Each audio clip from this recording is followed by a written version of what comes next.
Yes, good morning, good afternoon, good evening. Welcome back to Football Heritage TV. Whoever you are, wherever you are, and whoever you support. Obviously, I'm a Spurs fan. People have been very upset in the last couple of days. I've done some videos about Chelsea and Man United and Man City, and people have got very upset. You're a Spurs fan. Don't talk about any other football. Okay, sorry, I didn't realise we weren't allowed to talk about anything. Alas, I will continue to talk about what I want to talk about. Big up to each and every one of you. How are we doing? For any of you that care, Stanley and Stewie are very happy. They're having lamb chop treats. And if you would like a lamb chop treat, all you've got to do is be good boys in the chat and good girls as well. Big up to each and every one of you. It is Champions League match day 2. So we started with sorry, what's going on here? Hang on, my laptop's just about to die. Why are you dying? Why is my laptop dying? Oh no. Anyway, we'll sort that out in a minute. I'm not sure what's going on. Champions League match day 2. We won the first game, didn't we? We won the first game. What was the score? 1-0 versus Villarreal. Scored a goal, clean sheet. Wasn't the most convincing. But again, for anybody who's watched Spanish football, will tell you that Villarreal are not a bad football team. So I think we need to cut a bit of slack. What I'm noticing is whenever we win a game, it's because the other team are terrible. So, for example, no one's giving Wolves any credit. Yes, we should have won the game, but no one's giving them any credit. Villarreal are apparently rubbish, but yet people can't tell me any of their players and don't realise they're actually doing very well in the league. So I do think we need to cut ourselves a little bit of slack sometimes. I'm seeing lots of people going very, very ridiculously. Yesterday, Eugene telling me that it's not that the main thing at the moment is about performances and not results. And I can't wrap my head around that at all. Surely anyone who works in professional football will tell you that that's the complete opposite. Performances will come, performances will get there as the manager is here longer and longer and longer and longer. But the problem is everyone's expecting, and this is what I don't understand these people, everyone's expecting that the manager comes in day one, wow, we're playing brilliant football and the defence is fixed, the midfield's fixed, the forward line is fixed, everyone's getting swept aside. But yet everyone realises we need to buy better players. So which one is it? Fourth in the league. Sorry, my laptop has absolutely died a death and I don't know why. Bear with me 1 second. Sorry, I don't know why my... Oh, dearie me, I'm dying apparently. So look, I do think we need to cut a little bit of slack. Sorry. Oh, that hit me quite hard, that did. I do feel that everyone needs to cut a little bit of slack. You know, it's not easy picking up a new club, right? Sorry. It is not easy picking up a new club that haven't been doing well. And then all of a sudden, everyone's just expecting that you're going to be amazing. Sorry, I feel like my laptop's dying very slowly but surely before my eyes. God, I need to update my phone as well. And oh my God. Never mind. Bear with me 1 second, people. Sorry, can you bear with me 1 second? Anyway, right. So I do think just a little bit of slack. Because you know what's going to happen. If we don't win tonight, it will be, but Ange beat them. If we do win, it will be, well, it doesn't matter because Ange beat them. I feel like no one's actually allowing the club to look in that direction. I feel everyone wants to look in that direction. I think it's really, really important that we don't. Look, new manager, new coaching staff, got some new players. The chairman has gone, new medical staff. I feel like people... It can't just click into gear in one window. It can't just click into gear in one quick swoop. But it appears that most people want that, right? And it's just not going to happen. We move on. Ange's moved on. We've moved on, right? We've got to let this go. we've got to let it go. It's okay every now and then looking back in the past, but now it's becoming every day, every single day. And I just feel it's getting a bit silly. We did this with Conte as well. Conte would have won that. Conte would have done this. Conte would have. Poch would have. You know, Redknapp would have. I think we just need to let the team move forward. And look, this isn't an easy game. It's never going to be an easy game away from home in the Champions League, but it's never going to be easy in these conditions. Now, I think we should be getting a win. Yeah, I do. I don't. As I said, I don't see that this is ever going to be, 3-4, 5-0. If it is, I'll take my hats off to the team. And as I've said to you guys every day for however long, I don't think we've got the forward players capable of just sweeping teams aside. But I would expect us to win and at minimum get a draw, at the bare minimum. A defeat wouldn't be good, but a win gives you 2 wins from 2, and it sets you on that road, doesn't it? It gives you that confidence. What it also does is it then means that we would be 1 defeat in 10, and that's really important at the beginning of a manager's tenure. 1 defeat in 10, something to build off, a defensive base, a solid base. And everyone talks about defending as though it's a naughty word. Everyone talks about, oh, we're pragmatic. Oh, we defend. It's not a naughty word. It's really, really not a naughty word. You're allowed to defend. Yeah? You're allowed to defend. You're allowed to be hard to beat. You're allowed to make your team set up so that you don't lose games. There's nothing wrong with that. The rest will develop in the meantime. And listen, when I'm in a WhatsApp group with lots of people who are professional coaches at clubs, the people that I used to work with that stayed in the industry. And when I'm in that WhatsApp group, I always feel a sense of relief that no one gets carried away. No one's hyperbolic. No one's saying silly things. Like no one's going mad. Everyone realizes that football is not binary. It's not just this must happen. And when I'm in that WhatsApp group, I just get a sigh of relief of I can ask a football question without getting a silly answer back, And when I'm seeing people like yesterday telling me that it's not about the results, it's more about the performances, it's mad. Hey, it is what it is. Let's have a look. We've had some super chats already. Smash the likes, guys. Tell you what we do. When we reach 100 likes, we're on 44 at the moment. I'll give away 5 memberships. How's that? Now, what we do know for tonight, sorry, bear with me 1 second. FHTV, sorry.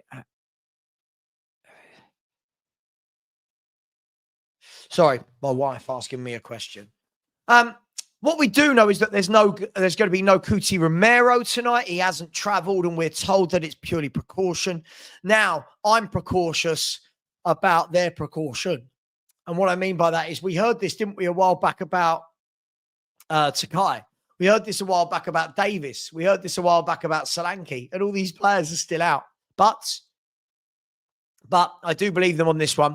And what I do believe that will mean is that Byfield will probably be on the bench tonight from a centre-back perspective. Look, him and, if I'm not wrong, him and Luca Williams-Barnett are on the bench today for the Youth Champions League game against Bodo in Bodo.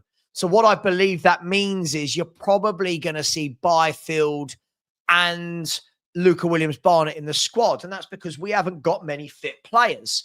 So what we're going to see probably tonight is going to be Danso going straight in at centre-half. I've got no problems with that. He's a very good centre-back. And then you would think that Byfield would be the next centre-back on the rank, so to speak. And then over the next couple of weeks, we'll get back Davis, Takai, Dragushin, and obviously Romero will be available for the Leeds United game, you would hope. But if he's not, I don't see an issue with Danso playing for a while. He's a very good centre-back, very different to Romero, but does his job. And that's what I like. Big up to my man, Philly. who said, I grow tired of a fan base that embellish about the players and putting them on unrealistic pedestals only to make excuses for bad play.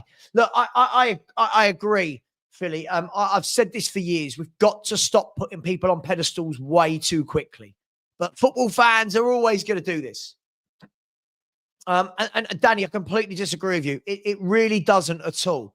Mate, like now, again, take a step back from a fan. This is what we do, see? Why does it make loaning out Vuskovic look stupid? He's playing week in, week out for Hamburg. Why is it? I don't understand this at all, my man. You would rather Vuskovic be on our bench every couple of weeks, getting no minutes, rather than playing week in, week out for Hamburg. I don't understand that at all. Danso will play tonight. And then for the weekend, you're going to have 2 or 3 available. You might have Dragosine, might have Davis, might have Sakai, Romero will be available. And then what does that mean for Vuskovic? It means he's sitting in the reserves, not playing. So I genuinely don't get, I'll be honest, Danny, I'm not having a pop. I just don't get this. Why wouldn't you want Vuskovic to get game time? I don't understand this. Everyone wants youth players to stay, but then when they're not playing and getting minutes, we get upset. I also think that Xavi Simons will be on the bench. I think that he's going to be integrated slowly. And I've got a feeling it's going to be Paulinho with Bergvall and Sarr either side of him. And then I think it's going to be either Johnson or Odeberg on the left, Kudus on the right, and Richie up front. We haven't really got any options up front or on the right, have we? So it's needs must at the moment, but still should have enough to beat Bodo. Now, what I would say is Bodo Glimt are further into their season. They're in full swings of things, but I'm not going to make any excuses. I fully expect to win tonight. I fully expect to win tonight. But I think we've got to... Yeah, I think that the difficult thing for me, you know, the difficult thing for me when we have this conversation, Price, about this is fans think from purely a fan perspective, we could have seen Vuskovic for this one game. I'd rather he plays 15, 20 games between now and January for Hamburg in the Bundesliga rather than get 10, 15 minutes every 3 or 4 weeks for Spurs. He's young. He's going to learn. He's going to grow. And you can't learn and grow if you're not playing. And that's a real difficulty that you have. You've got to remember that at the moment in Spurs centre-back options, you've got Van der Ven and Romero, Dragusin and Danso, Takai and Davis, right? It's how do you then say, well, Vuskovic should have stayed? I'm just not sure where we go with that. Do you know what I mean? I'm not sure. I feel like everything at the moment is super, super reactive. Like no one's giving a manager a chance. No one's giving players a chance. I think that everyone just take a breath. Everyone take a breath. Everyone relax. And Neil, bang on, mate. Neil, bang on. He himself, the player, said he wanted minutes and that he wouldn't get minutes in front of Van der Ven and Romero and Dragusin and all these guys and Danso. And I completely get it. But I've banged on about this for you. By the way, 200 in here and at the moment and growing, 57 likes. Guys and girls, what's going on here? Why on earth has Spurs YouTube got so lazy since the transfer window shut? Smash that like button. Lee has said, I expect this is a game we should win. I just worry I worry where the goals are coming from every game. I said this all summer. I was told not to worry. Said this. I do worry. Doesn't mean we won't have games where we score. Doesn't mean we won't have games where we score goals. But I don't expect us to be a free-flying football team that get loads and loads of goals every game. I genuinely don't. Which Mia is this, by the way? Mia, is this Greek Mia? Is this Mia who I used to stream with? I don't know. I've only seen you recently in the posts under this banner. Darren says, not one. I'll take. Yeah, I'll take. I think it will be a 1-0 tonight. I think it's going to be. I think it will be very close. As I've said, Darren, when you look at the forwards and you look at the left wingers and you look at the lack of playmakers that are available fit, I'm not sure why people think we're just going to sweep everyone aside 5-0, 4-0. I just don't get where that comes from. Danny said, it's Romero precautionary, though. Yeah, Takai not fit. Well, Takai's back in training. Romero is more serious than we're left with 2 fit centre-backs. Dragosin not expected back till jump. Well, Dragosin, no, that's not true with Dragosin. Dragosin's back in full training. But, mate, you can't have 7 centre-halves. Because the thing is, the problem is, Danny, as I said, it will be this. If Spurs did what you said and kept Vuskovic, when does Vuskovic play? When does Vuskovic play? That would have been that was my concern in the summer when I was having this conversation. Look, I expect it to be a tight game tonight. I don't think this is going to be an easy game. I think this will be a tight game. I thought the first time we played them in Norway. In the second game we played them in Norway. I don't think we were great. We got the win. I think we were professional, and I probably expect the same from tonight, if I'm brutally honest. I really, really do expect the same from tonight. But look, it's we're at the stage, aren't we? We're at the stage where everything's a meltdown. Everything at the moment is a meltdown. Every draw, even when we're winning games, oh my God, we only beat Doncaster 3-0. Everything is a meltdown. And I think I'd love it. I know it will never happen. I'd love it if we got to the stage where the fan base was just a little bit calm and acknowledged that it's a new manager, acknowledged that there's a lot for him to do, and allowed the club to grow. But you know it won't. If we get a draw tonight, everyone will lose their mind. It's just a bit too much. I expect the team. Let me see if I can get a lineup. Let me see if I can. Let's go. I expect to see this tonight. Okay, let's bring this onto the screen. Present, share screen. Let's do this together, shall we? Actually, before I do this, let's go to the super chats. Big up to Dean, bloody Chew, starting the super sticker train. Big up to you, Dean. Really appreciate you. You've been very, very generous lately. Listen, I really, really, really do appreciate that. Thank you very much for all your support, Dean. Thank you, buddy. Really appreciate that. Spilver Spurfer decided to become a channel member at 1:11 a.m. So big up to you, Spilver Spurfer. You're now eligible for the channel member-only shows where they're a lot more relaxed. So we just talk about whatever we want and we have a laugh. So you're more than welcome to those. And the next one will probably be, I don't know if I can do one this Friday, but it will be this Friday or next Friday. So big up to you, my man. And Gerald Goldsmith, very generous. Gerald, thank you. They said, in Richie, we trust to spend most of the time on the floor. Laugh out loud. At some stage, I need to see this guy put in a performance. Gerald, I'm truly, truly, truly embarrassed when I watch him play up front. I never feel he's going to do anything. Tonight, these are the games where someone like Richarlison should be grabbing goals. I fully expect him to. And I know what will happen, Gerald, and thank you very much for your super chat. If he grabs a goal, people immediately go, you're in the mud. You don't rate him. Yeah, I don't rate him. Doesn't matter. He could get a hat-trick tonight. I don't rate him.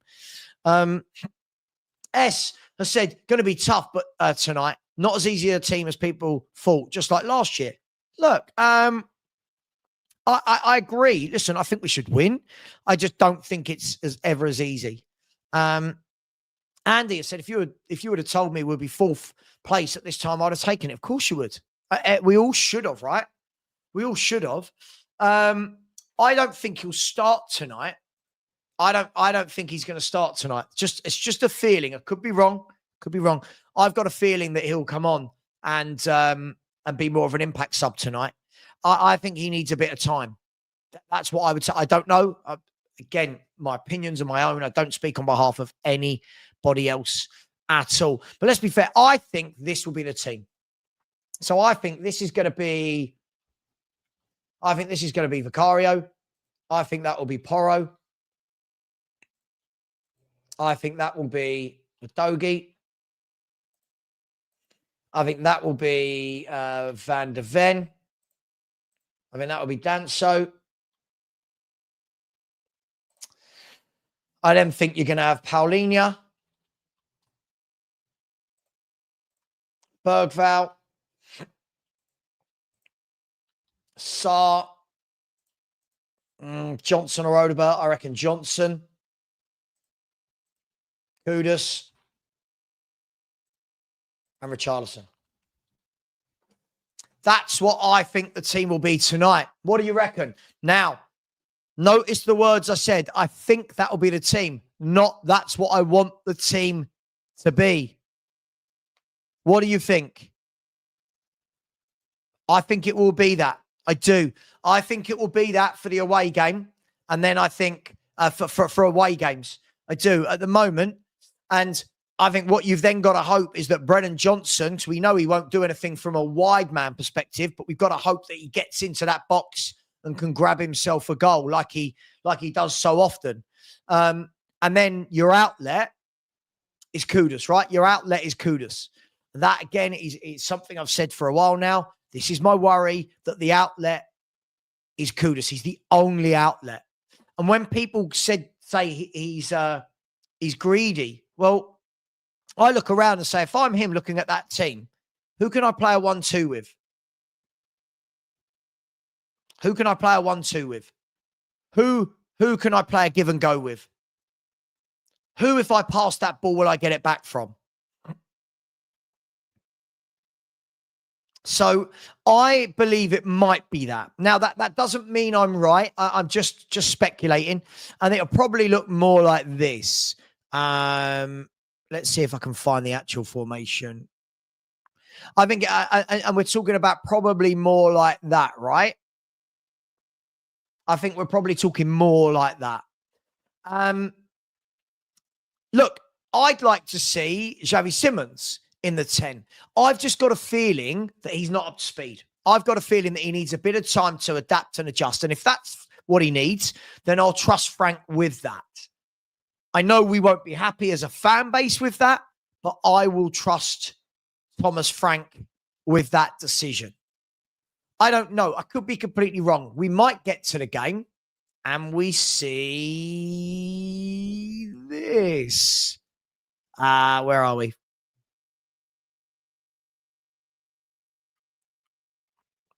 Where are we? So bear with me 1 second. I might get to the game and see a bit more of this.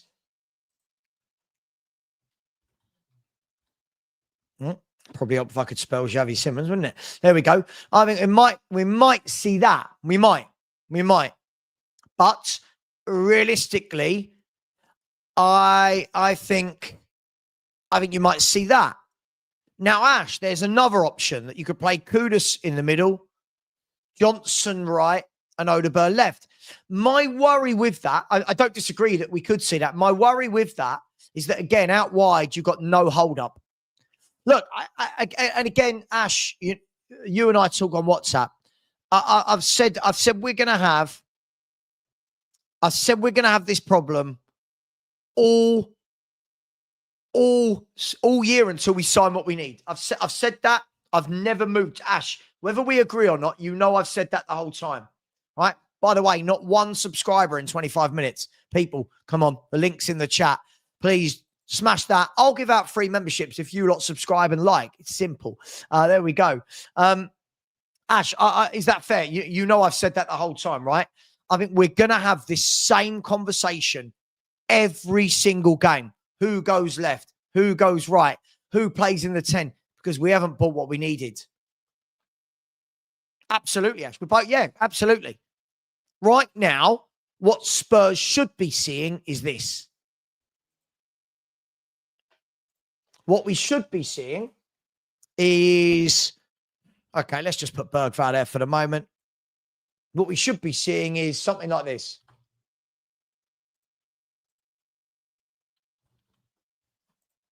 There you go. I'm just using Wissa and Lookman as an example, by the way. Insert whoever you want. If people are happier, could do this.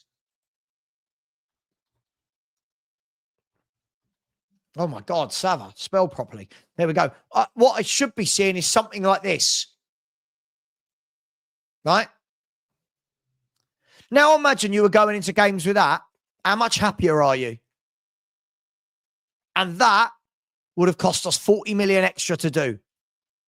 Grealish on a loan, Wissa was 40 million. And that's going to always be my frustration with this summer window. Before everyone loses their mind, that was my frustration with it, is that I thought we were a couple of pieces away from being a good team that could really attack. And at the moment, I think we're very far away from being a good team that can attack. What would my team be if a full-strength team were available? I think my full-strength team would be this if everyone was available. Oh, gosh, right. I genuinely don't know. I don't rate any of the strikers as strikers. I think what I might be tempted to do is this when everyone's available. I might be tempted to do that. Now, and Romero as well. I might be tempted when everyone's available.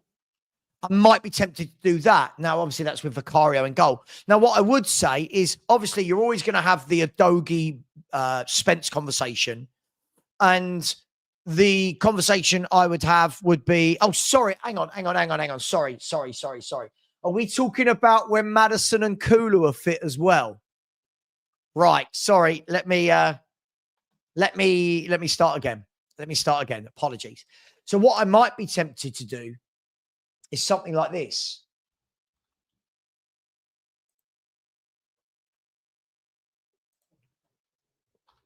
Now, in home games,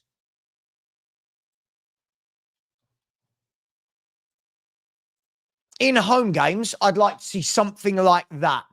Sorry, yeah, Cam. Yeah, sorry. Yeah. I might be tempted to see something like that in home games. So it would almost alter to being a, Kulu wouldn't be in the 8 as such. It would probably be more like this. 4-1. Let's go with 4-1.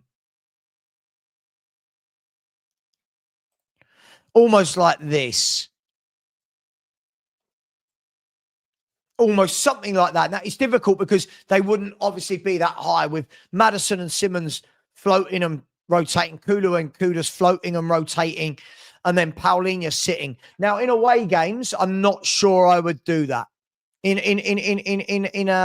away games, I wouldn't do that. In away games, I think that's where you bring in more of your legs for a Bentancur or for a Sarr or a Bergval. But look, I think it's difficult because you're not going to pick the same 11 all the time. Yeah, almost a 4-1-4-1, if you will. Really difficult when picking. So almost a 4-1-4-1, something like that. Because he'll drop in there and help out. So almost something like that at home. But it's very difficult, right? Because we don't have Kulu. We don't have Maddison. Mwani's not fit. Solanke's not fit. So at the moment, well, listen. If again, the difficult thing with this, Henry, is people are asking me. It's difficult because I don't know the circumstances. Like at home, if we're playing a Burnley at home, you could do this. You know Kulu's going to drop in. You know Kudus is.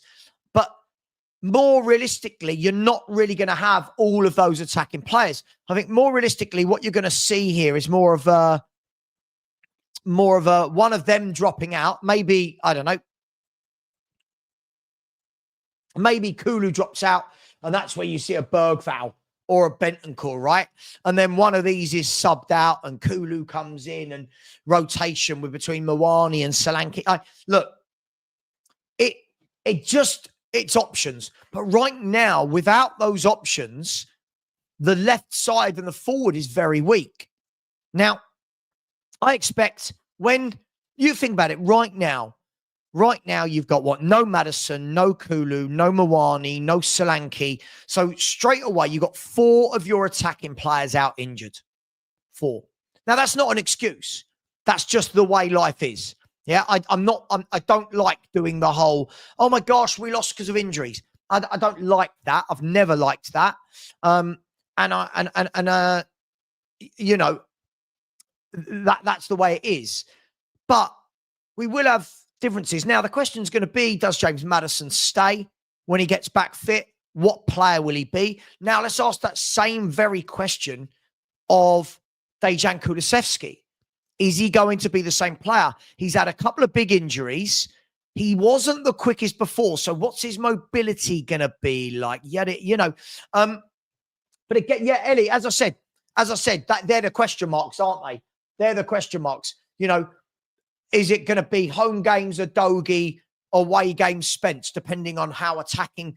This obviously depends on the opposition as well, right? When you're playing a Liverpool, I'm not going to go all out. When I'm playing a Liverpool, I want someone like Bentancur in there, right? Someone who's a bit more defensive minded, who'll put his foot on the ball. And this is why football is not always black and white for me. Football is not black and white. And too many people try and make out that it's that simple. And listen, oh, look who we've got. Look who we've got. Manny. Oh my God, he's booted. How are you, Savva, man? I'm at work. I thought, let me jump on. What material is this suit? Because that is sexy, my man. What's going on there? I have zero clue, to be completely honest with you. I don't know, Manny. Man. I don't know. And I'm sitting here in my replica Spurs shirt like a tramp. Listen, I would love to be you at the moment with 23,000 subscribers. My wife keeps telling me, "Why are you always on Savva's show? You need to do your own show." So maybe if I listen to, I'll have a bit more subscribers. Don't make me send a strongly worded email to your wife. Don't make me do it. I won't do it. Listen, how you doing, my man? You good? You well? Good, man. Good. Busy, as I was saying to you, but other than that, I'm fantastic, man. Hope you're good. Good. Yeah, mate. Listen, always good. Always living the dream. It's match day, Manny. It's match day. The games are coming around thick and fast at the moment, aren't they? A lot of games. Yeah, going to be interesting. It's going to be interesting because, they were at a tough team. They were a tough team to break down. The first time they've been they've been the same. They've been the same ever since. I think they've hardly lost games at home from what I was listening to some time ago. I don't don't quote me on that. But so it is going to be a tough game. But I still foresee us winning it purely based on the way we'll set up tactically. So let's hope, man. I think 6 points out of 6 would be an incredible start for the Champions League. Incredible start. So fingers crossed, man. Fingers crossed. They've lost 1 in 18. Exactly. Bodo. Yeah, that's what I was. Yeah, I heard that from someone. That defeat was to Sturm Graz, and slightly skewed as well because they won. That was the Champions League qualifying game, and they beat them 5-0 at Bodo, and then lost 2-1 away. So, it's look. I feel like we've had these conversations in the very recent past. Bodo away, playing in Norway, not easy, plastic pitch. But we have played there and we know, let's be fair, most of this squad have played on that pitch before. Yes, maybe a Xavi Simons and a Paulinho and a Kudus. But are you expecting a win tonight? Is it absolutely fundamental we win tonight? Because fans are going to lose their mind if we don't win, Manny. I think meltdown.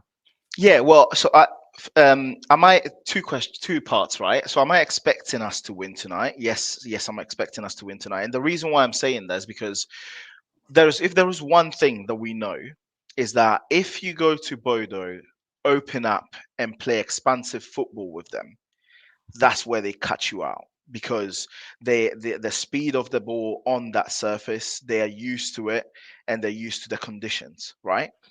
What we have seen though, however, is when Ange went up there with the players that we had at the time, what we did was we sat back, we were compact, and hit them whenever we needed to hit them on a break. And I genuinely look at it and think Frank is gonna look at it and play by the same playbook. He's gonna because he bearing in mind bearing in mind that he is You've done me dirty, he's Manny. You've done me dirty today. You've I done me probably should have dirty. taken my jacket off. Bearing in mind that Frank is tactically astute. He's a Yeah, steadier of the game. I see us going in there and being pragmatic, being very much like, well, you're at home, break us down, and we're literally gonna pickpocket them. That's why I genuinely think that is going to happen. I'm expecting a win. I do think a win is vital. The reason why I'm saying that is because of the congestion of fixtures we're going to start having very soon. So the more points you get under your belt in the Champions League now, the better it is, because it means that there is less pressure to perform in the latter games. So, and especially with, I think, when are we going to Newcastle in the Carabao Cup? I think it's like I think it's like, is it like the 27th in October or November. I or don't know, one of it. 29th of October? Yeah. Something like So that. yeah, exactly. So I would love, as many points on the board as possible, but it's not going to be easy. It's not going to be easy. I don't think it's going to be easy. I think it's going to be one of those cagey games. I don't think it will be pretty football, but in my opinion, the results is more important than how we play at Bodo. Agreed. No, mate, I completely agree. Look, it's a strange one, right? Because listen, I famously said last year, well, we won't be playing the likes of Ferencvaros and Bodo Glimt in the Champions League, and then of course we draw Bodo Frankfurt Glimt again.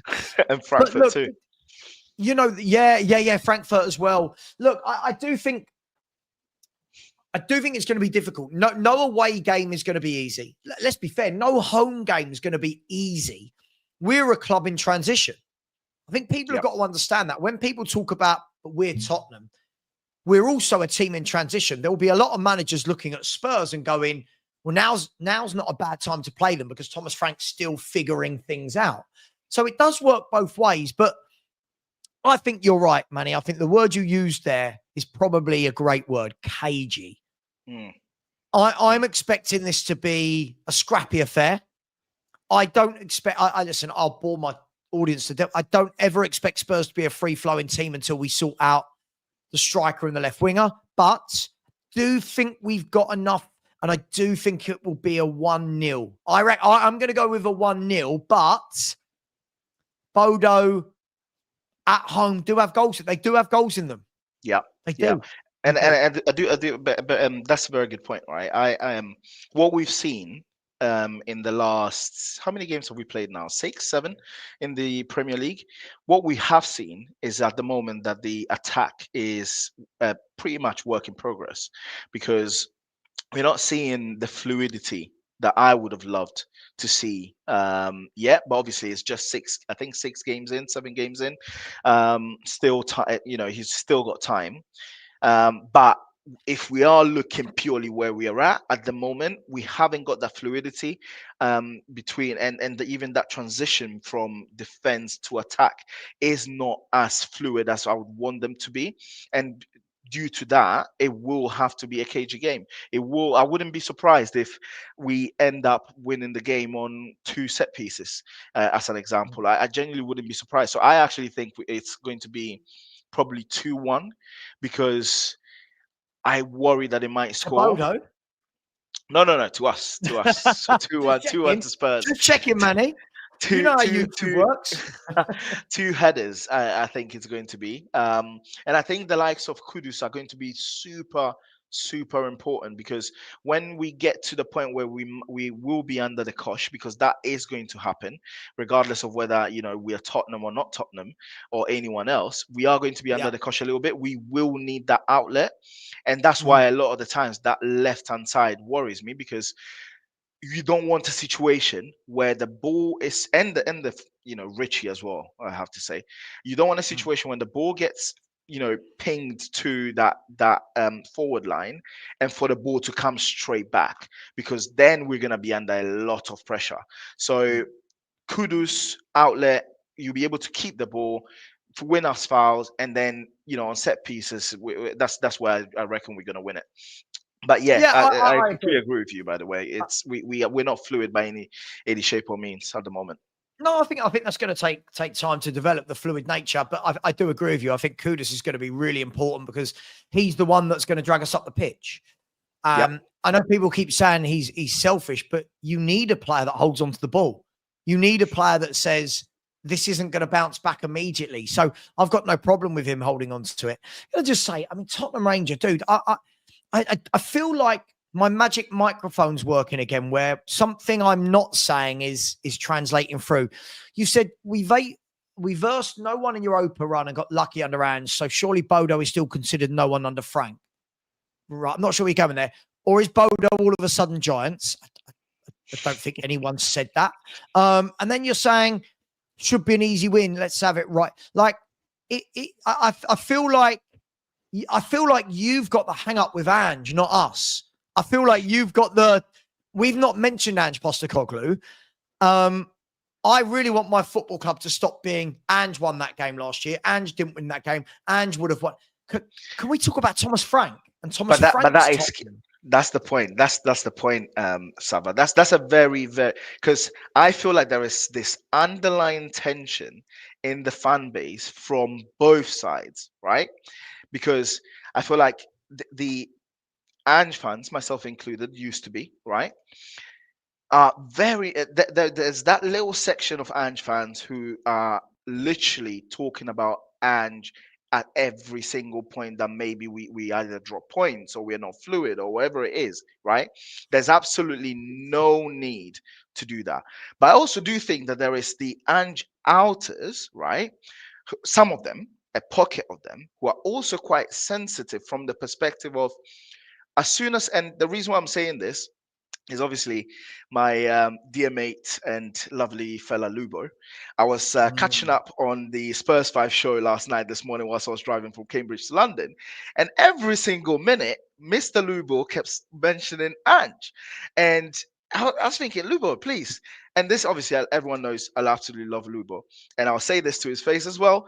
I'm like, Lubo, focus on what is being asked and forget the fact that Ange was there last year, because there's no point always referring back to Ange on both sides. We've got a new manager.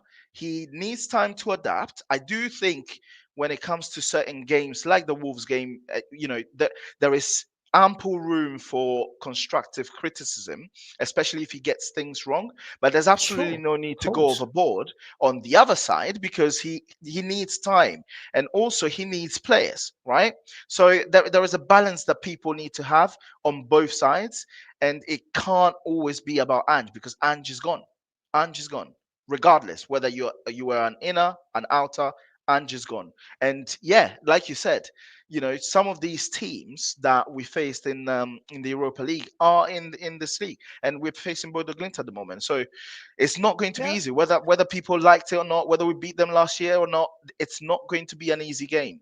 Villarreal was not an easy game. I don't know whether you were at the stadium. The atmosphere was flat. Manny, but the thing is what I'll say is, first of all, do I expect to beat Bodo Glimt? Yes, I do. Right. Second of all, is any two game the same? No, it's not. Different managers, different tactics, different players, different season. I still expect to win the game. Do I think it's going to be easy? No. I said last year I didn't think Bodo would be easy either. Villarreal, good point you bring up there. Again, Villarreal, it had a lot of people for me. You could see the people that don't watch any other leagues. Oh, they're rubbish. But they're not. but they're not a rubbish team. They're a well-organised team that don't give up many goals this weekend. Right. And they're flying in their league, but people just go, it's Villarreal. They're crap. And it's like, well, no, they're not. And we do this a lot. We do this a lot. And listen, there are games where I think, God, we should be winning that easily. Listen, Wolves. I think we should be beating Wolves, right? But that's not football. Isn't black and white, Manny. There's a lot of grey areas in football games, right? And that's the problem. Where if we had it our way as fans, we predict a win most weeks for Spurs because we're Spurs fans. But if we had every one of our predictions right, Spurs would win about 35 Premier League games a season, right? So football it doesn't work like that. But I fully expect to see a win tonight. But I don't expect it to be loads and loads and loads of goals. I don't expect to see 25, 30 shots on target. I think it's going to be a hard-fought slog. And unfortunately, that's because this squad at the moment is very much geared around work rate rather than creativity and goals. I don't think that's me being harsh or negative or positive. I just think that's the reality of our situation. Yeah, 100%, 100%. I think that is the reality of our situation. I do think, from my perspective, I think Frank has to really, really give something else a chance, right? And let me get into this piece. So at the moment, what it seems to me like is that Frank seems to think that the downside of having either Johnson or Bertel on that left wing and Xavi on the 10 far outweighs the upside of having Xavi in the 7 and Bergval in the 10. And I feel like he needs to give. He's given 6-7 games of that one side. So having Xavi in the 7 with Bergval in the 10, he's given it a chance. But I genuinely feel like he should try the reverse because it might surprise him. Because at the moment there is no link-up play. The fluidity we lack is from the lack of a number 10. So someone who can actually be in that middle and link up play between either the defense, the number 8, the number 6 into our wide players. And I do understand his thinking when he said, with the fact that having Xavi in the number 7, but unless you have Saw in that number 10, whereby you play him as a pressing 10 rather than as a conductor number 10. Bergval in the 10, I don't think works. I genuinely don't think works. No, so I think that's the issue that he has. Let me ask you this. I was reading Ali Gold's post this morning on Football London, and he always tries to guess the team. Now look, he's just a fan like us, by the way. He doesn't know, but and he said he thinks it's going to be Paulinho with Bergval and Sarri either side, and he doesn't think Xavi will play today, and they'll think they'll manage his minutes in his early months at Spurs. I tend to agree with him on this. Now that's Manny. I've got to make this very clear because people will hear what they want to hear. Not saying I wouldn't start Xavi Simons, but I do feel that he looks like one of those players to me that's going to need a bit of time. Now, we're all different. For example, Hugo Ekitike has wandered straight into the league. Goal, brilliant. He looks great. Now, obviously, he's in a more settled team. He's playing for the champions of England, yada. But other players need a bit more time. You look at, in the same football club, you look at Florian Wirtz. Again, people writing him off are mad. He's a class footballer. Just needs time. I think Xavi Simons, I think we're going to see that we've seen it through August. Well, we didn't see him in August. We've seen it through September. I think we might see a bit of that in October as well, where maybe a bit on the left, bit in the middle, bit on the sub bench. What do you make of that? I might be wrong, Manny. I might be wrong tonight. No. They might play. Yeah, of course. But I actually, if there was one thing that I've been very impressed about, and I'm being very much pro Frank, has been his management of the squad. Right. Sure. And when I talk about management of the squad, I don't necessarily mean people moving into different positions. I mean resting players, because my main issue, and everyone knows obviously that I absolutely loved Ange, but my main issue when we it came to the talking about the injuries that we had, which we did have a lot of injuries for a lot of time, right? Yeah. Was the fact that at the start of the season, all the way up to say October, November, I can't remember fully, he wasn't really rotating much some of the key players that he had. And that was my issue. Whilst with Frank, in my opinion, especially for the players like, have I lost connection? No, especially for No, the sorry, players sorry. like no, because the chat was not going through, so I was thinking I was gone. Sorry. Especially for My, the players that was like my bad. Paulinho, who are well known to be injury prone on certain things, etc. He has managed to rotate on certain games. So if Yeah. I was to see the Bodo lineup and not see Xavi, that's not going to panic me, because I already I know agree. that from my perspective, it's going to be a scrappy game anyway. So as long as we have Kudus, who's going to be able to be an outlet, I don't necessarily think it's and even what's his name, Johnson. I don't even think it will be such a big deal from that perspective, because I'm expecting a scrappy game. Obviously, as you said, we could be wrong from that perspective, but Mm. with the team that we have, we do need to rotate. We can't go twice a week in, week out, playing the exact same team, because it won't We've work. not It got will, the it will depth get that the more. Citys Exactly. and We the haven't. We Arsenals have haven't. got. We've not. Yeah, We you're haven't. right. Not We've with the not. quality that we need. You know what I'm trying Yeah. to say? Until the likes of Kulu, which I think in his presser he said there's a chance that he might be back this year, which I'm really hoping. And then Madders, who's not going to be back anytime soon, and then Mwani, who's got the longest dead leg I've ever heard of in entire football in history. Genuinely, we haven't got that quality, so we have to protect our players. And Yeah. in the protecting of our players, we will unfortunately drop some points.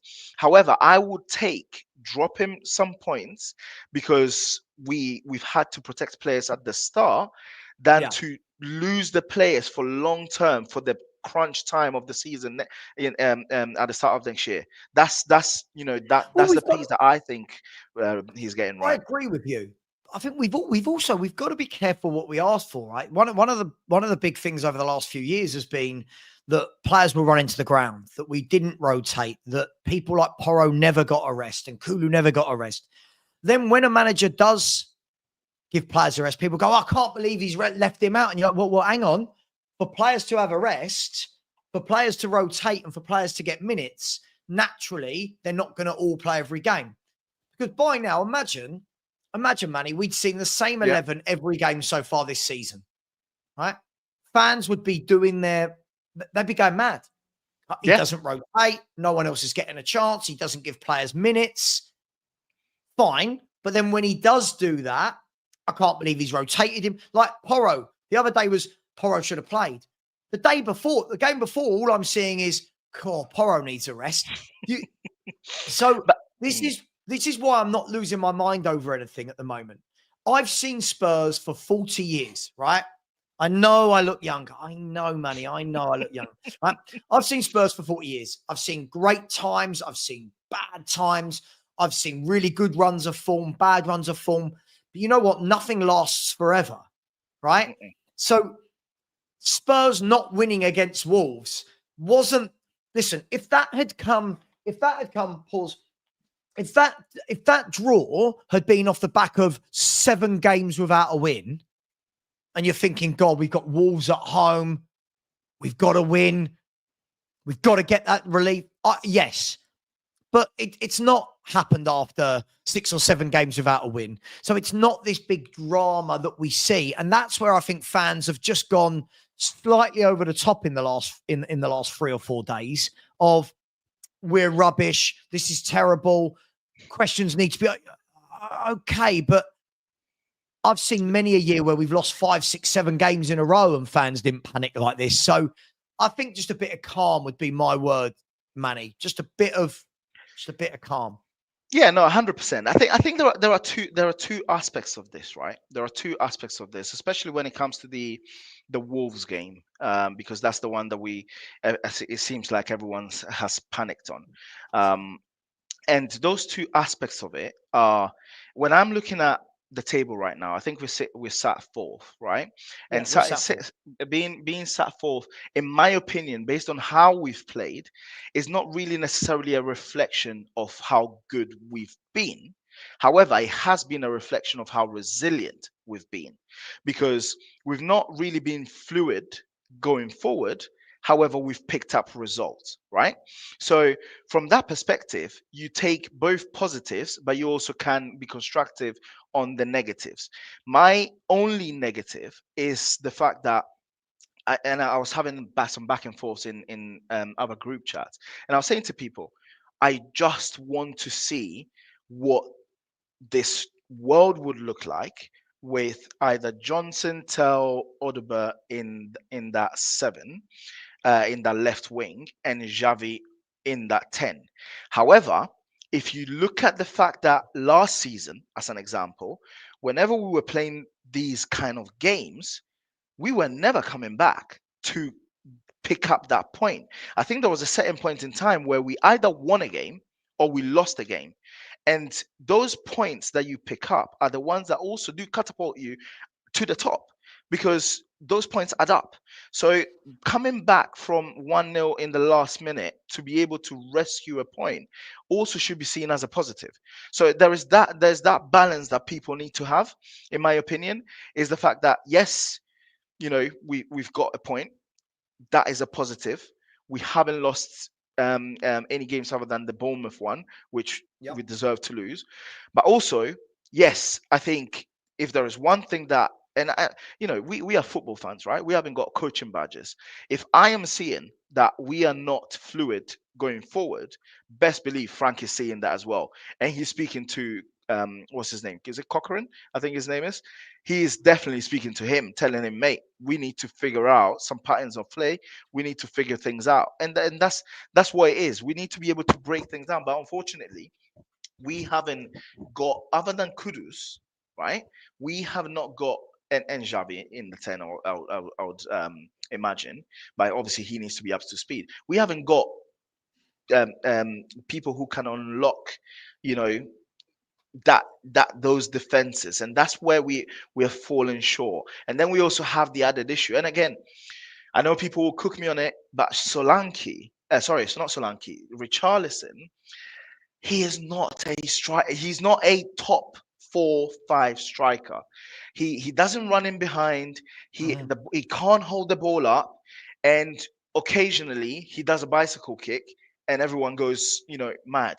And I feel like that is one of our biggest Achilles heel, because when I look at the other teams that we're playing against, even Chelsea, when you compare him to Joao Pedro and what Joao Pedro brings to the game for Chelsea, when you compare him to Ekitike and what he brings to Chelsea, when you compare him to even I have my thoughts on Gyökeres, but even Havertz, right, and what he brings to Arsenal's game, it's such a shame that we are in a position where we haven't got anyone to contest that number 9 position with Richie, because you would realize that when you have someone of better quality, that fluidity also starts getting in, starts showing in our play. And that's those are, it's a bit of it's such a mixture of things that we're having an issue with, that from my perspective,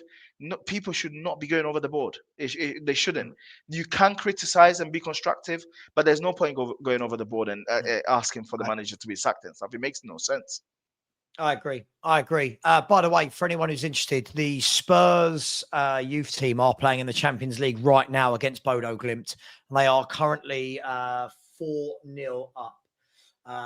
5-0 up. And at 60 minutes, he did bring on Byfield, Thompson, and Luca Williams-Barnett. And there's talk that those three, the fact they were on the bench today, they could also be on the bench for the senior team tonight. And Tynan Thompson has just scored the 5th. So Tottenham's youth team are 5-0 up in the UEFA Youth League. So there you go, 5-0 up.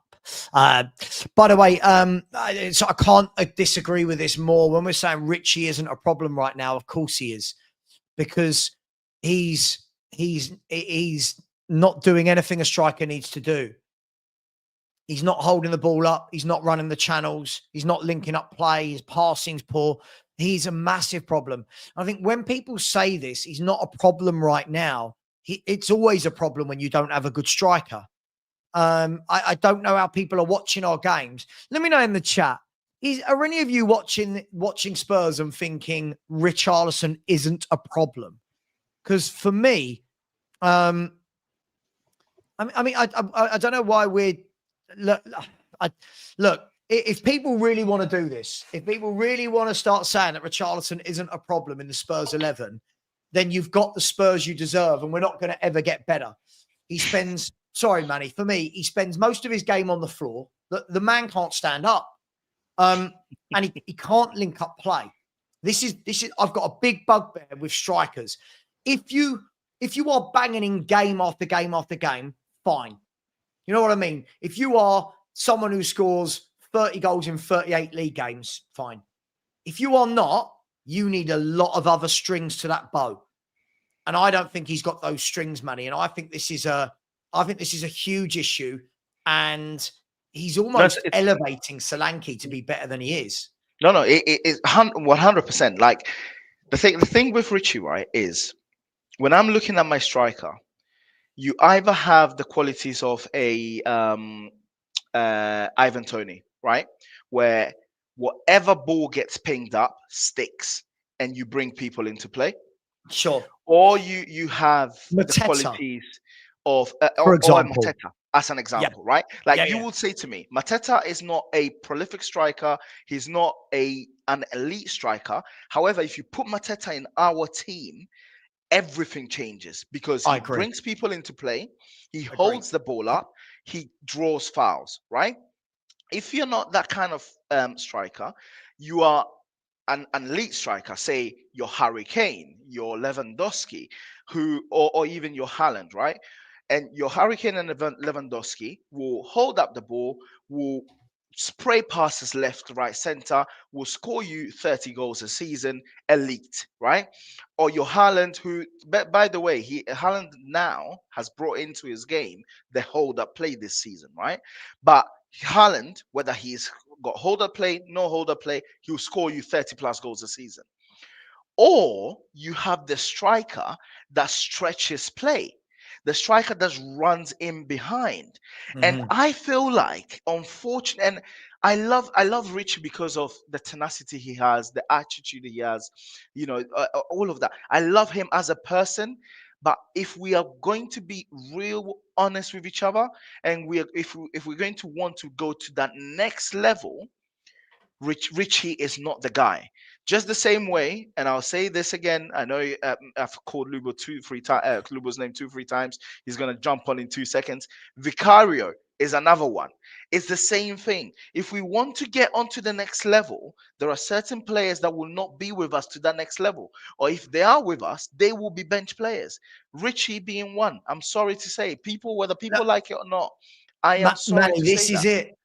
This is it. We've got fans that spend so long defending average footballers, but then will be crying out for success at the club. And the two don't go hand in hand. The teams that win, and I don't mean the odd trophy, the teams that win consistently have quality flowing throughout their squads, right? Liverpool don't have Richarlison types in their squad. Yep. Right, they don't. This guy wouldn't get in their B team, their C team. They don't do it, right? I've got people in the chat saying he's better than Gyökeres. Richarlison is not better than Gyökeres, right? Gyökeres was the top goal scorer in the whole of European football last season. Richie would never be that at any club he ever went to. Even if he went to Celtic, I don't believe that Richarlison would get 25 goals, right? This isn't a witch hunt. This isn't me saying all of our issues are Richarlison, but you're right. Vicario is another one. He's decent. Fans get offended though, Manny. Fans get easily offended. So if I say, my line has always been this on Vicario, right? My line has never changed word for word, Manny. Vicario is decent, no more, no less. But what people, he's a phenomenal shot stopper. I watch him stop shots and parry the ball constantly back into the danger zone. That's not a phenomenal shot stopper. Second of all, goalkeepers by their very nature should be shot stoppers. That's their first and foremost thing. But how do you command your box? How much faith do you give? How much a belief do you give to your defenders? Do you command corners, free kicks, set pieces? All of these things, right? All of these things are what makes up a goalkeeper. Same way with Richie. As a striker these days, there are very few that just score goals. You look at Alexander Isak, scores plenty of goals. He's got so much to his game, right? Ekatike, exactly the same. Haaland, exactly the same. Mateta, Richie hasn't got that. He can't do what they do. No. And so, sorry, go on. Look, this is what you get. This is what you get. Pro shoot. I'm sorry. In 9 games this season, Richie scored in 2 of them. Right? One of those games was Burnley at home, and the other game was when the ball hit him and he nearly scuffed his shot on the floor against Brighton. If that is what you think is a good striker, then again, I'll say this, and I'm not being rude. Hopefully this isn't aggressive, Manny, but then you've got the Spurs you ask for. If that's the level you think is good, then we've got problems as to what good footballers are. Yeah, but to me, it doesn't even matter, right? So if you've got a footballing eye, you would understand that, especially on the 2 positions that we've just spoken about, players need to give a lot more than just, you know what I mean? Because if the metric, if players like Haaland, who scored 39 goals one season, I can't remember what season it was, where one of the seasons where we thought this guy's had one of the worst seasons ever, he scored 20 plus goals, right? Is being asked to improve his game to provide Man City more by Pep. I'm sorry, but Richie has to do a whole lot more for us. Not being able to hold the ball got the ability, Manny. But that's what I'm saying. Exactly, but that's the point.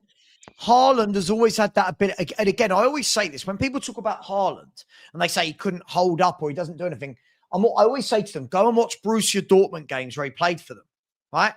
Where Borussia Dortmund didn't play the kind of tick-attacker that Man City did. Let me sum it up like this.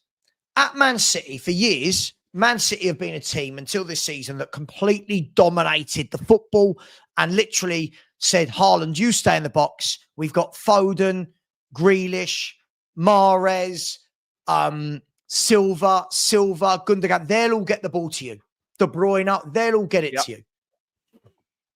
At Dortmund, he didn't have that. So at Dortmund, he did a lot more than what we're seeing this year at Man City, where he dropped to the halfway line. He linked up play either with his feet, off his chest. He played others into the game. He span and went to the box. The difference is he can do it. He's always got that in his locker. The problem is Richie, unfortunately, hasn't got footwork. Yes, spot on. He hasn't got that. Yeah. Spot on. And that is the thing. So if you're going to just look at Richie scored 3 and 5 and base that metric on why Richie should be there, I'm sorry, then you haven't got a footballing eye. That's my thing. It's the same thing when I speak about Vicario, right? If you watch that Wolves game, right? And was it the Doncaster game? No, not the Doncaster game, the game before. My issue with Vicario is the bare minimum you need to be able to be a top 5, top 6 goalkeeper is your shot stopping, right? He's good at that. I give him that. That's completely fine.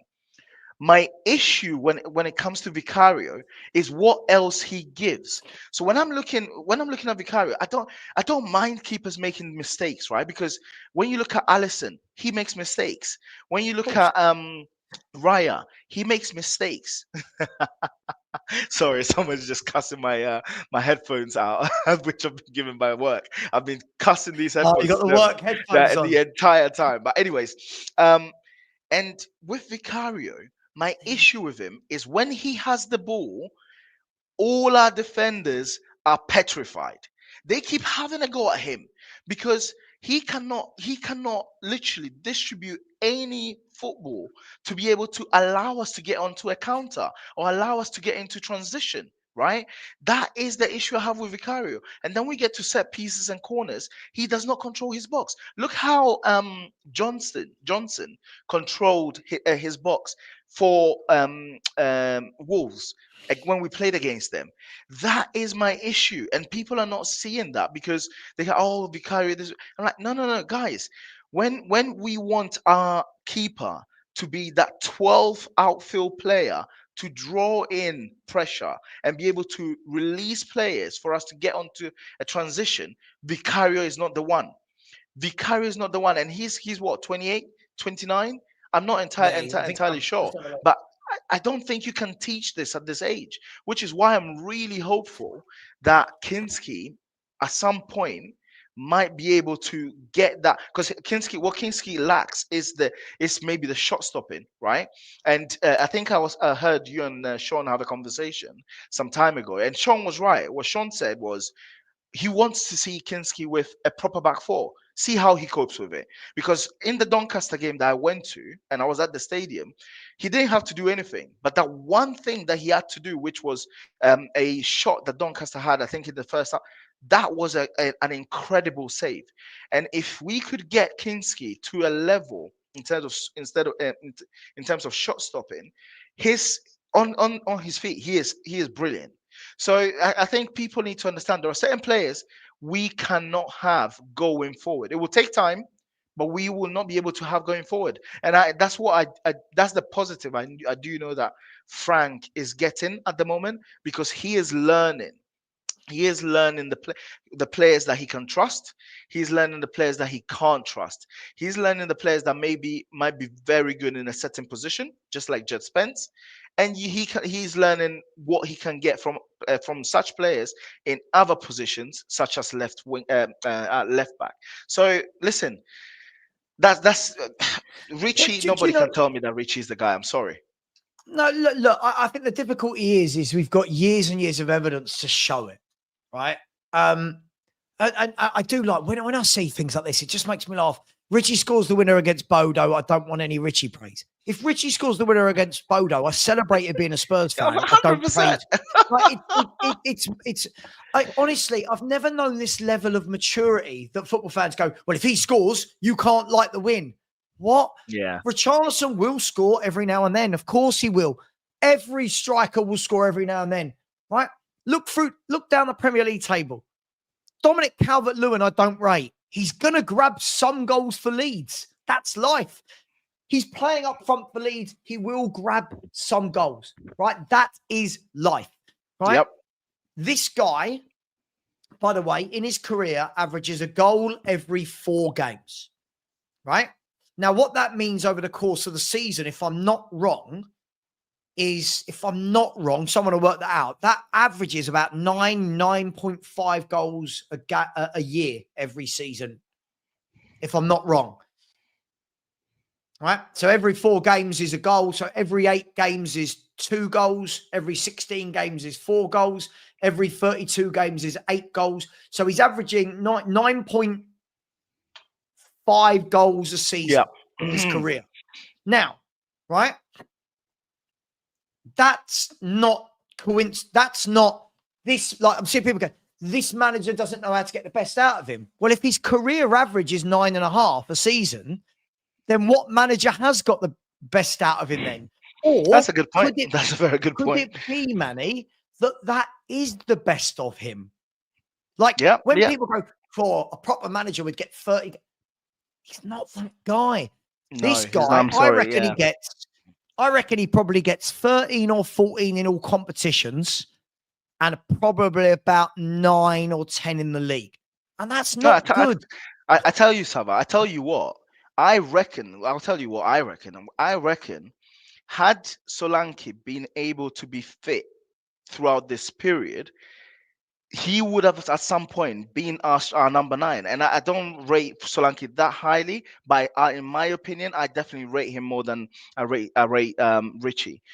Once Solanke comes back, there will get to a point where he will be the starting 9, and even that, we still need a proper starting 9. Like, guys, we can't go from having, and I know Hurricane's bar is that high, but we can't go from having Hurricane to having Solanke. He I doesn't agree. give us. He doesn't give us like, if we are a serious club, if the 60-year-old Lewis kids decide are really serious about this club next summer, I give them the benefit of the doubt of the winter, but next summer they would bring in a proper number 9, Yeah. proper Yeah. number 9. I'm Should have sorry, done it this year. they should have done it Should this have year. done it this year. Yep. See, for me this year, look, I make you right. The frustrating thing from my point of view is we saw how poor Richie was, and then the next one you go and get for me needs to go and be top draw, right? Yeah. And they went and done kind of the same thing with Solanke, where it was another player at that age, like Solanke's 28. Yep. If I'm not wrong. 27, 28. Yeah. Let's have a look. Google Let's it. ask ChatGPT. They know everything, don't they? How old is how old is Solanke? Right. Is he 28? Yeah. Yeah. Right. So we've got Solanke and Richie, who are both 28. Both of them don't score a lot in their careers, right? Both of them don't terrorize defenses. Now, that doesn't mean, and this is the problem with football fandom in 2025, it doesn't mean they won't have good games every now and then. It doesn't mean that. It doesn't mean that you're not going to see a game where you go, God, Solanke was unplayable today. But the top players and the caliber of striker we used to have, Sheringham, Payne, Klinsmann, right, Berbatov, these boys had top games every week. These boys, you went, wow, the centre halves know they're in a game. Whoever you're playing, the centre halves will go, I'm playing Teddy Sheringham today. This is a tough game because he drops into those positions. He's great. He's very intelligent. He likes to link up play, but he also gets in behind. Same with Kane. Klinsmann, he's brilliant in the air. Superb volleys, great movement in the box. Berbatov, yada, yada. We don't have that right now. No. And unless you get that, what that means is it means one of your wide players needs to be that. Right? Yeah. So Liverpool didn't have that for a few years, right? Yeah. But they had Mo Salah, who would bang in 35, 40 goals in all competitions. So you could do that. You can have the Firmino, who's not a 25 goal a season man. You can have a Diogo Jota, rest in peace, who wasn't a 25, 30 goal a season man, but they were superb link-up players, and they played allowed Salah. Exactly. Chelsea had it for a few years with Eden Hazard, right? Yeah. The Spurs haven't got either. So for me, I agree with you. A little bit of a let-off in January because it's a tough window. Yeah. But next summer, we've got to see that you go and get some forwards that other teams get scared of. 100%. But that's the reason why, Savva, right? I give them the benefit of the doubt about that left wing position, because if the conversations that they were having was revolving around the fact that, listen, we want a top left winger, and in this window we are not, the left wingers available left and not the level that we would want them to be. That's exactly why I would give them the benefit of the doubt. Annoying because we got the same situation as nearly a couple of years every single time, that we have a situation where the league is in a bit of an imbalance because no one is really looking incredible, and we have this great opportunity to get that top 4, top 5 position, which should guarantee you Champions League. However, I would literally give them the benefit of the doubt if next summer they went in and bought players that when they're in the tunnel, the opposition team looks at them and thinks, we've got a game here, we've got a game on our hands, this is going to be a long 90 minutes. That is the level we need to get to. And Mhm. the likes of Solanke and Tel on that left hand side, although I keep saying for the I don't mind them learning from better players. That's not gonna do that. That's not gonna No, do that. You know. I agree. So I agree. But again, Solanke's not too dissimilar to Richie, by the way. I'm actually, look, I'll bring this up on the screen. And look, I wouldn't mind if Solanke for me was our second choice striker, right? I don't think he's a first choice striker. So what I'll show you this, right? So this is Dominic Solanke's career, right? We can see at the bottom there, he's got 101 in 318. So just over, what's that? A goal every 3.2 games, roughly, right? Goal every, now, you've got to remember that of that 101, we actually look how many of those were at championship level, right? So 30, 45, obviously adding those two together, 45 plus 7 in the Eredivisie, right? So 52 of the 101 were at championship level. So we're talking about a guy that top level football at the age of 28 has, we can add this up, Premier League goals, right? We can add this up. 9, add 6 is 15. 15, that's 34. 33, 34, 37, 38. So he's got 38 Premier League goals. He's got 38 Premier League goals in his career. Yep. At the age of 28. And then if we look at top competition, so the other goals would have come from European games and League Cups and FA Cup. So this is a guy that's got 52 goals at the lower level, right? I'm not knocking that, and that's fine. But then you're going, well, Spurs went and spent the best part of 60 million on that. After spending the best part of 55 million on Richarlison, who's got a worse goal rate than that. Now, I just look at that and go, neither of those two for me should be at Tottenham Hotspur. If we got anything about us, Manny, that should not be what we're doing. And if that's me being harsh, I apologize. No. Like, if to be completely honest, if you put the stats bare like that, especially over such a long period of time, I have to agree. The Solanke, I see Solanke to be a much tidier player than Richie. The issue I had during preseason and at the start of the season, where he got a few cameos here and there, is the fact that, so the excuse that I used to give him, right, when he was under Ange, was, well, Ange is using him differently.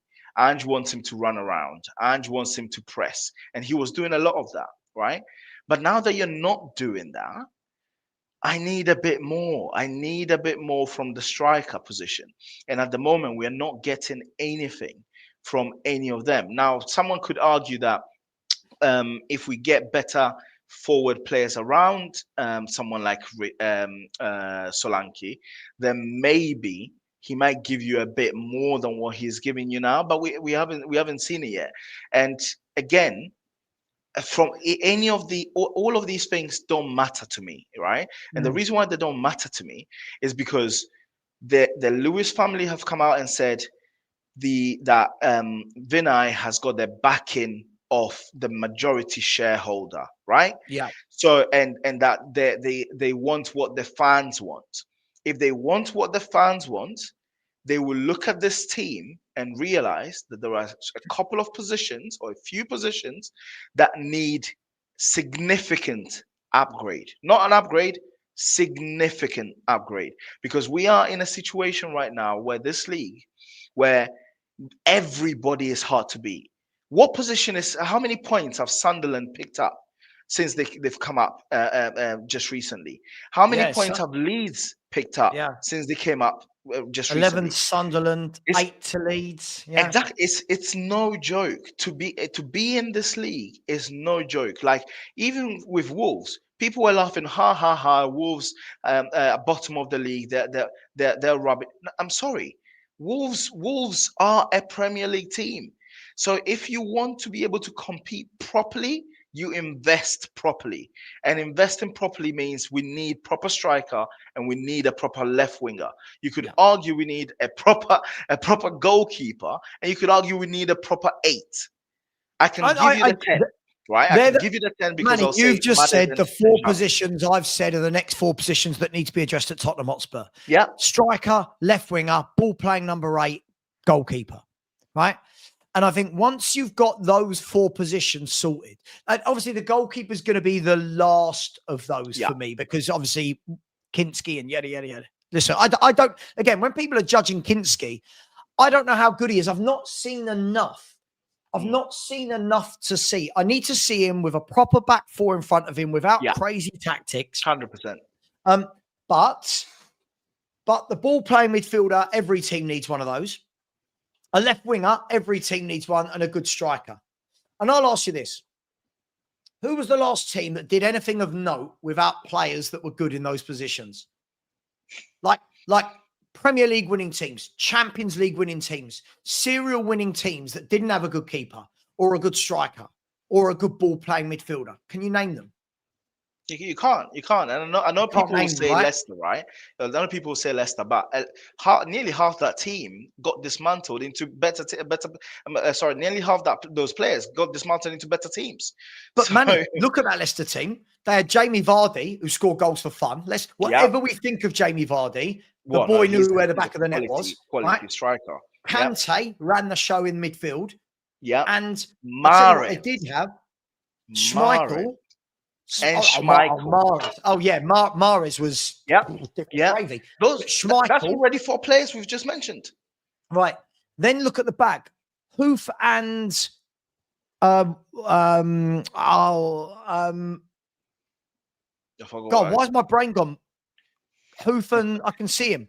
Let me see who they had. Why is that? Hoof and anybody? Hoof and who was? He was the captain. Morgan, Wes Morgan. Wes Morgan. Yeah, yes. Built a solid partnership, a really, really good partnership. Everything worked for them. Now, that for me was an anomaly of a season, right? And they didn't have Europe, and it was an anomaly of a season. But straight away, they had a goalkeeper that everyone trusted, right? They had a defensive midfielder that everyone trusted. They had goals and creativity from Mahrez, from Vardy that everyone trusted, right? You need that. Liverpool winning things. You look at the players Liverpool have got. Look at the players City had. Chelsea when they've won things. Arsenal when they've won things. None of these clubs have been winning. I'm not talking about the odd league or FA Cup, Manny. None of these teams have won the big pots with goalkeepers like Vicario, strikers like Richarlison, midfielders like Sarr. No offense.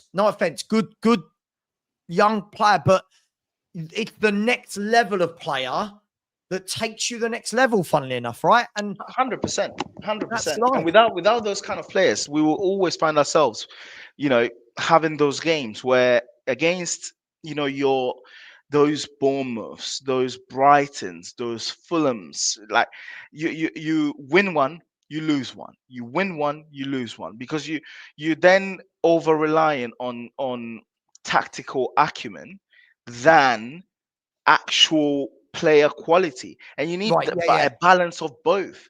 You need a balance of both, so that when things go either way, you can be able to look at a manager and say, right, you know what, I like X, or I like Y, or I didn't like X, or I didn't like Y. So, and that's my issue. Yeah. By the way, listen, guys, we are going to end in 5 minutes, so we're not going to go forever today because obviously the nights of games are a lot of hours of streaming.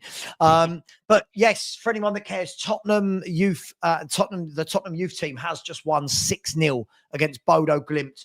The goal scorers, Olasesi got a brace. Burn got a goal. Can anyone play left wing? Huh? Can anyone play left wing? Can he play left wing? Well, Tynan Thompson, he came on and scored. He can play left wing. And the 6th goal was Reece Elliott Paris, who scored tonight. He got a goal and an assist tonight. So a good day there. 30 minutes for Williams, Barnett, Thompson, and Byfield. I expect to see all 3 of those in the squad tonight, because I know no one's talked about it, but we have got injuries. we've not got a lot of players to pick from at the moment. So I expect to see Byfield. He'll be the only centre half on the bench, I think, tonight, if I'm not wrong. Is Davies not back? Someone said to me that Davies was back. Oh, pass. Okay, maybe David. If not, it will have to be Byfield, right? Because you've got there's no one else. You've got no one else. So I think it will be Byfield, probably Byfield and Davis on the bench if Davis is fit. Takai isn't in that squad. Dragosin's a couple of weeks away from playing. But then, look, other than that, you've got Basuma's. I don't know. Basuma's not in the Champions League squad. So I think Luca Williams-Barnett will probably enter there.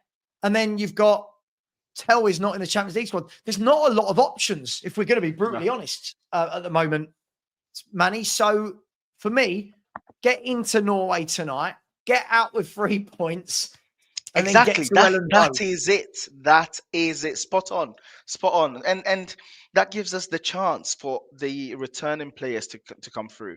Like even Dragushin. I know he's been on and I think I saw Dragushin and Takai in the last video that they posted on Green Grass. So get these players back, hopefully bit by bit.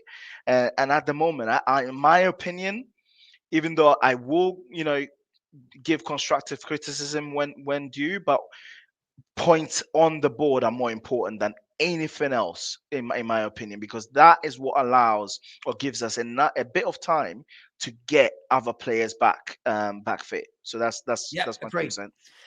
But for me, see, I love this. Like this is where people go so over the top. A loss is unforgivable. Hang on, mate. No offense, but you were in love with Ange and he lost 26 games last season. And at no stage did I see you say a loss is unforgivable. At no stage. This is where people need to just calm down a bit. First of all, I don't think we're going to lose. But if we do, right? But dude, you're the one who gets really upset about Ange. He lost 26 games. How comes those 26 games weren't unforgivable in your mind? But one defeat will be unforgivable. Why wasn't the draw at Tamworth in 90 minutes unforgivable from Ange Postecoglou? All of these different things. This is where people get frustrated. You've got to keep the standards and you don't, which is really, you had a go at everyone earlier. About keeping the same standards, right? Now, the funny thing is, this is interesting. When people talk about Iriola and Glasner, last thing before we go, Manny, it's so funny, right?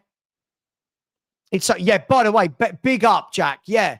Losing at home to Ipswich and exactly, right? Why weren't they unforgivable? Right. Thing that makes me laugh, Manny, is if I'm not wrong, look at Glasner last season. Didn't he not win in the first 9 league games or 8? And when Iriola started at Bournemouth, if I'm not wrong, didn't he go something like 8 or 9 games without a win? The reason I make that point is I think they're both brilliant managers, by the way, right? But my point is, can you imagine if either of those had started at Spurs like that, people would have wanted them out as well. And this is why they probably wouldn't have wanted Richie anyway. So you know what I mean, though? But a bit of time. Glasner did terrible last season and then turned it around massively, right? Iriola started dreadfully. Now everyone's talking about him taking top jobs across Europe. This is why everyone needs to just calm down, calm down a little bit. It's just a bigger picture, guys. It's just a bigger picture, in my opinion, which is the squad needs to be, regardless of who the manager is. I always said that when we're talking about Ange, right? During Ange's tenure. Whoever the manager is deserves a squad which is good enough to be able to compete properly. And we've not had that. There's always a shortfall somewhere. Like imagine having this, your Kudus, your Xavi, your Bentancur, your etc. with an informed Kane, with a Sonny. But there's always that bit of being sure that it doesn't matter which manager it is, there is always something. So let's hope that this new regime, if you want to call it that, provides us with that. And that's what I'm hopeful with, mate. Last thing I'll say before we go, right? And this isn't really a talking point. This is just more of my hope. My hope is that you're right, is that the regime back whoever the manager is. Whether I want him, you want him, you want him, I don't want him, it doesn't matter. Whoever it is, just hope now the regime moving forward. Frank, the manager after Frank, the manager after that manager, give the managers what they need, give them the best fighting chance, and let's act like a big club. Because for me, dude, listen, you're becoming insufferable. Everyone said we should beat Bodo. But what I'm not going to do is, if we lose, is start an inquest into should the manager be sacked, right?